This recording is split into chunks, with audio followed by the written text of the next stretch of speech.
Okay, I want you to picture this scene for a minute.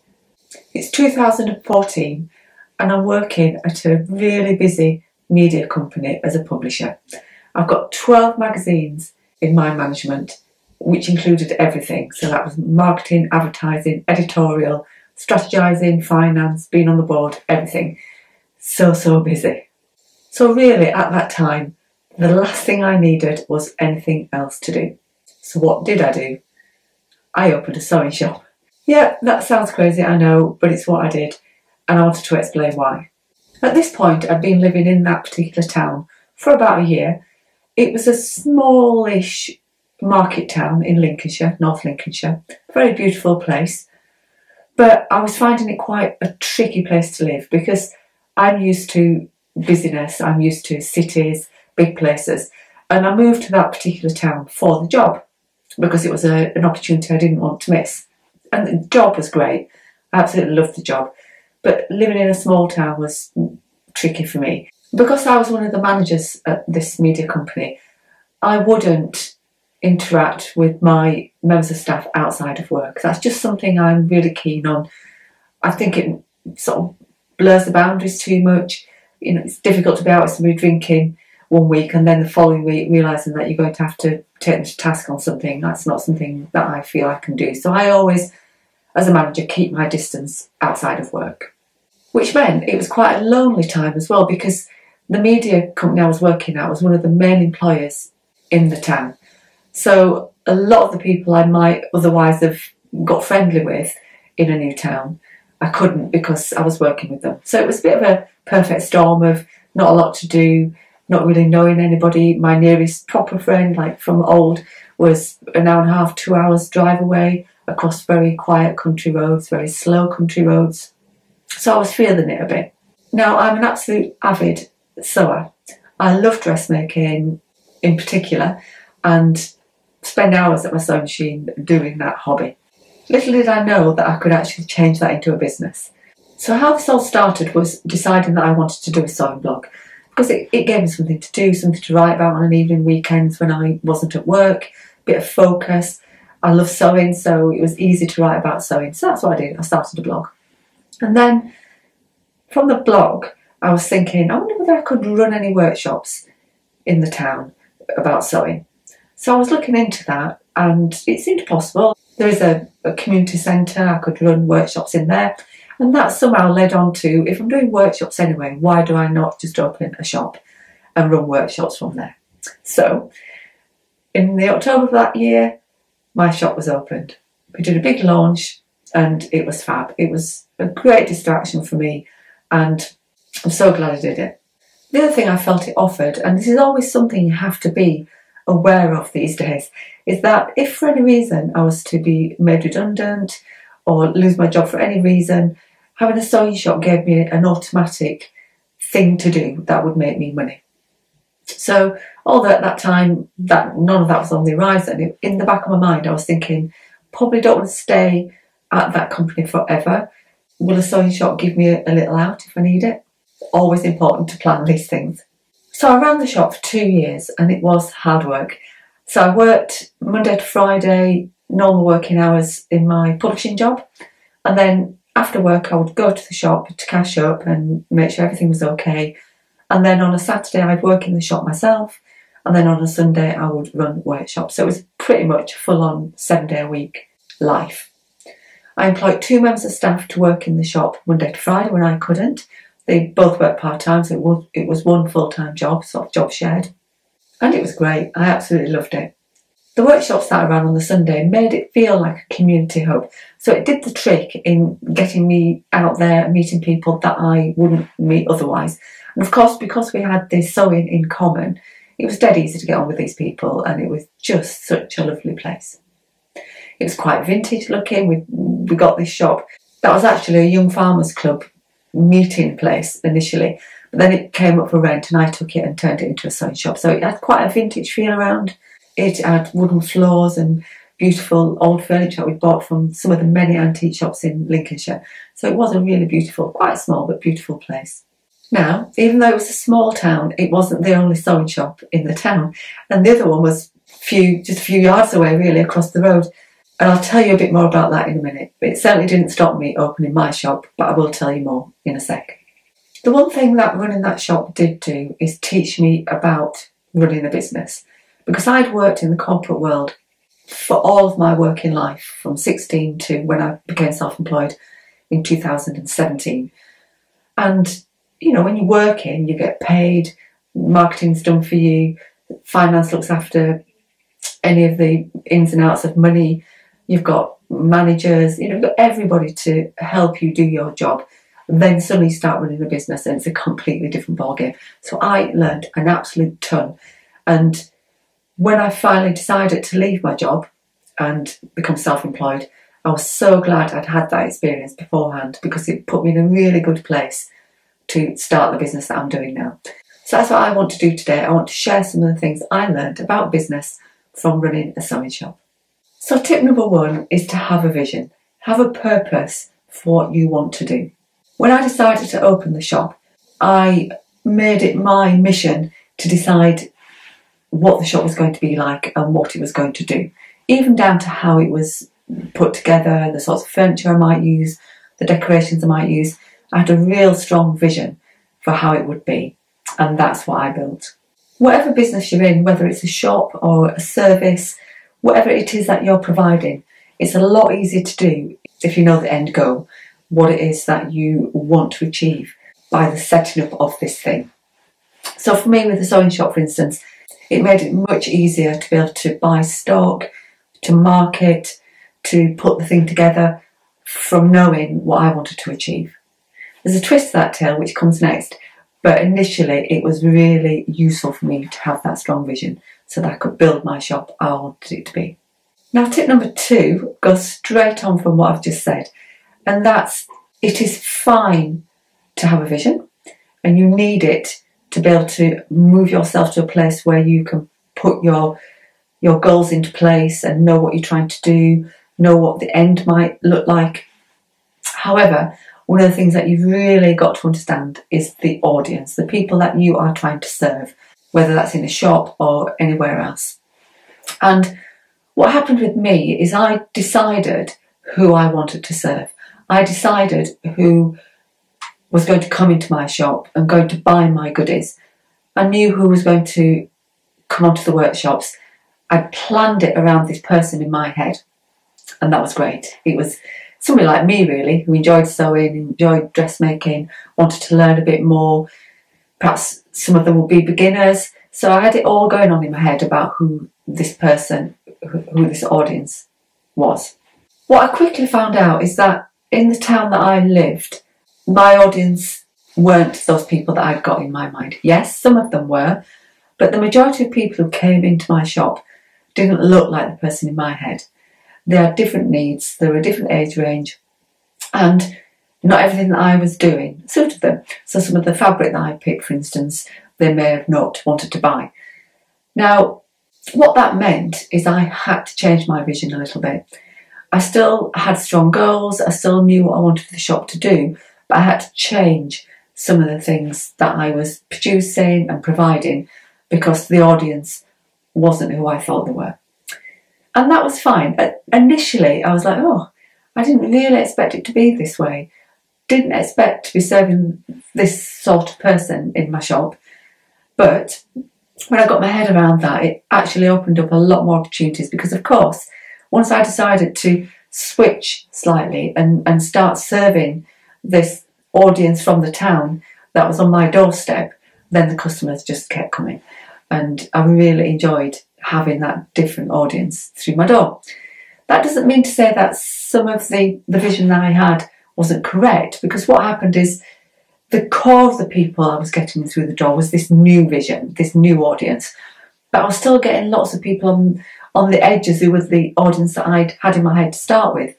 And this is really important when you're thinking about niching, because you have to decide on a person that you're aiming for. But other people will still find you who are not in that initial sort of group in the middle. So you do end up serving a much wider audience. But when you're doing your marketing and you're choosing your fabrics or whatever it is you're choosing, it's much easier to have a particular person in mind. So I was happy with that. I was happy that I was able to change what I was doing to serve the people that were coming in through my door. Now, my third tip is to think really hard about your customer service. Again, whether it's a physical product that you're selling or an online service, customer service is key. This was a real biggie for me. When I was casting that vision early on, I knew that I wanted my shop to be friendly, have a community feel, be an interesting place to come to allow people to spend time in there browsing without feeling like they were being watched or put upon. And my staff were chosen with that in mind. I got 2 members of staff who delivered exactly what I wanted. They couldn't have been any better. And what I really wanted was the customers to come in and my staff to be interested in them. Not what they were going to buy or how much they were going to spend, but be interested in them as a person. So if the person was showing an interest in a particular fabric, you might ask, what are you going to make with this? What pattern have you chosen? What do you think you'll wear it with? Do you want to hold it up against yourself so you can see it in the mirror, what it looks like with your tone? And people loved that. We never made them feel like they had to buy. The sales just came from being interested in them. Didn't have to do any sales really at all, any pushing. It was just being there, being helpful, being chatty, knowing your stuff. The 2 people I chose knew about sewing, they knew what people wanted, they knew what was an important thing to be chatting about, and that really worked. Now, I said right at the start that there was another sewing shop in town, and I knew that when I built my shop, but I just decided right from the off to make it better than the one that was in the town already. And one of the ways I did that was through my customer service. We'd done some mystery shopping in the other shop before I opened mine while we were still building it. What we found was that the other shop couldn't match my vision for customer service. So I knew my customer service was key if I was going to do the business that I wanted to do. And even now with the business that I run as a service provider, customer service is still always at the top of my head. How can I do the best I possibly can for the people who want to buy my services? And it's working because people are buying me as a person, not just what I sell, and that's all you can hope for really. So think about that when you're onboarding your clients and wondering what sort of a service you should give them. Now, number 4 for me was to find the right suppliers. Obviously, I was buying physical products from suppliers to sell on to my customers. So it was key to me that they knew what they were doing. They also had good customer service. They were there at the end of the phone if I needed them. They could get things to me quickly. And that was really important to me because I relied on them to give me a good service so that I could provide my customers with that service that I wanted to give them. So the way this equates to what I'm doing now is to find good networking groups, good support systems, accountability buddies, people who are going to champion what you do. That's really important in the sort of service-led business that I'm now in. Who do you want to mix with, and choose carefully? Do you want people to be supportive, inspiring? Do you want them to give you a kick up the bum when you need it? Do you want somebody who's going to give to you and also take from you, because it's a two-way thing? What you don't want to do is have anybody in your circle who is toxic. And I've had a bit of experience of this, thinking that somebody's a really good person to collaborate with and be in a support group with, only to find that actually their intentions weren't as true as I thought. So choose wisely and make sure you're surrounded by people who are going to help you develop your business and not hinder it. Now, the next thing I would advise is to get cosy with the numbers. Running a shop is much different to the work that I do now because I had to buy things in. There was goods coming in and goods going out all the time. I really had to keep on track about how much I was spending, how much I was bringing in, how much my wage bills were. And on top of that, I had to look at the Facebook numbers and what the website was doing. And I just learned to build that into my weekly routine. Because what I didn't want to get to the point to was not being able to pay my staff. That was my big thing. I could stall supplies a little bit. I could do without stock for a little bit if need be, but I couldn't not afford to pay my staff. So it was really mega important that I kept on top of all of that. Now, I didn't actually carry that into my business now initially because it seemed so much simpler. Somebody wants my services, I invoice them, they pay me, I give them a service. There isn't that furore of activity that I need to keep track of.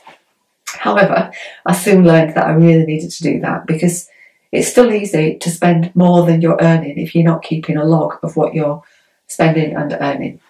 It's really easy not to be targeting your marketing in the right place if you don't know the numbers. Do you know if Facebook's working for you, or is it Instagram that's working for you? Are you putting your energies into the wrong areas? Do you know that everything is heading in the right direction, or have you got no clue at all? What I want for you is to think like a chief executive officer. You are the boss of this business. It's nobody else's responsibility to make it work. So think like a CEO. All the good CEOs that I've worked with know their business inside out. They know the figures, they know the people, they know the problems that are coming. They're looking on the horizon to see what trends are happening. They don't leave any stone unturned. And that's what we need to do as business owners. So think like a CEO and get on top of the figures. Actually, there's one thing I would add there, and that's to not be afraid to fail.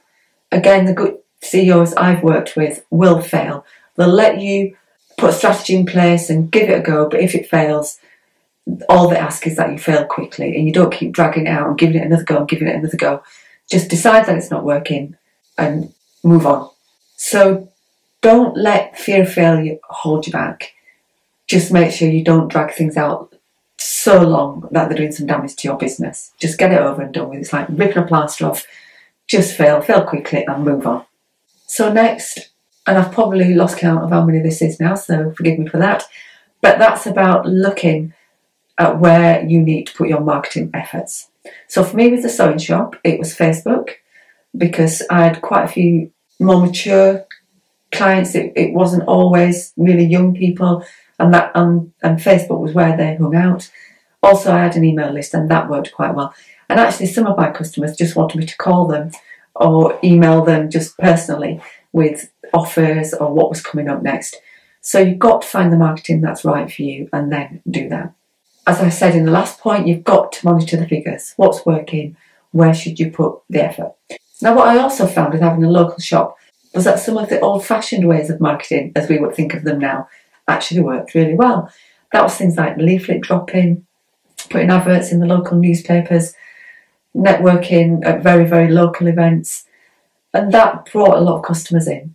What I also did with regards to press coverage, for instance, is I actually invited some journalists to come along from the local area, so things like Lincolnshire Life magazine or some of the local newspapers. I said, come along, come to a workshop, get involved, and then report in your magazine or media outlet how you found it. And because I knew my customer service was good and we were giving great training, it wasn't going to be anything other than a good review. And that worked really well, because what you find with sewers, and this will be the same whatever industry you're in, when the sewers visited our area from outside, because it was quite a touristy area, they would look in advance to see whether there was a sewing shop in the town. And if we were in the magazine, either as an advert or as a feature, they would look us up and find us that way. So that local touch type of marketing worked really well alongside some of the more online stuff. So think of every avenue, no matter what business you're in, explore every avenue, try every avenue, look at the numbers, see what's working, and then narrow it down. So my next point, which I've worked out, I think is number 7, is to find your super supporters and your advocates. For me, my staff couldn't have been any better at doing this. They talked about the shop anywhere and everywhere, and whoever they were talking to. And that's the same in my service-based business now. I will go out of my way to find people who like what I do, give them a great service, or when I network, make sure that I'm super useful, super supportive, and just get people feeling really good about what you do so that they will tell other people. That's a great way to build your audience. Now, my next point is for those people who are perhaps watching this who haven't yet started their business and are thinking about whether they should get going or not. One of the things that I learned from opening my sewing shop was that it's a really good thing to start your business before you think you can. So I started my business 2 years before I then became self-employed. So I worked for 2 years full-time and doing my shop. And 2 things, I learned a lot, which is what we're talking about here. But I also think if for any reason in that 2 years I'd needed to leave my work, I would have had a ready-made something to go to. My shop was there, it was running. If I'd have needed to, I could have worked in that shop full time. It would have been awful because I would have had to get rid of my staff, but I would have had to do it, and it would have given me the income that I needed to carry on, regardless of ditching my main job. So for anybody who thinks they might be facing redundancy, or think you might just want to change jobs, but like, how do I do it? Will it work? Is to think about getting started sooner rather than later, even if it's only in a very tiny way. You don't have to go as far as I did and open up a shop and employ staff. You could just start doing some training now, start putting the feelers out. And that's what I did when I finally decided that I was going to become self-employed, because I wanted to be self-employed and needed to be self-employed so that I could move areas. I needed to move away from that Lincolnshire town for personal reasons. So I knew I had to leave my full-time job. I also knew I would have to get rid of the shop, sadly. So 6 months before I knew I was going to leave work, I started training as a life coach, because that was something I was going to want to pursue. So I did the life coaching. I started taking on some non-paying clients to get some experience, and it meant when I left 6 months later, I was in a good place to forge on. I kept my shop for a little while because we weren't ready to move from the area straight away, so it carried on for a little while, and then I sold it. And I sold it actually to one of my members of staff, and here we are 4 years later, and it's still going strong. Obviously, we've just been going through the pandemic, so there's been a few up and downs with it, but it's still there, it's still going strong, and the person who bought it from me, who is still a really good friend, is going great guns with it. So I'm very, very proud of what I did with that shop. But my tip there is, if you're in the place to get going, then do if you can. Be brave. Do what you need to do to put your skills in place before you actually need to earn money from them. The last point is all about mindset. We all have mindset wobbles when we've got businesses, but mine was quite big when I first started that shop. And it was around knowing whether, as a leisure sewer, which is all I was really, yes, I could sew and I'd taken some classes, but I was a leisure sewer when I opened that shop. And here I was talking to people who may have more experience than me. They were coming into the shop asking advice. I was having to learn about all sorts of things that I didn't know before.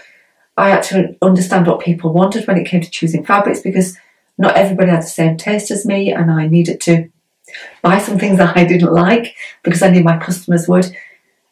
And I had terrible mindset problems, proper imposter syndrome issues, and that was no more so than when I was going to be running a workshop.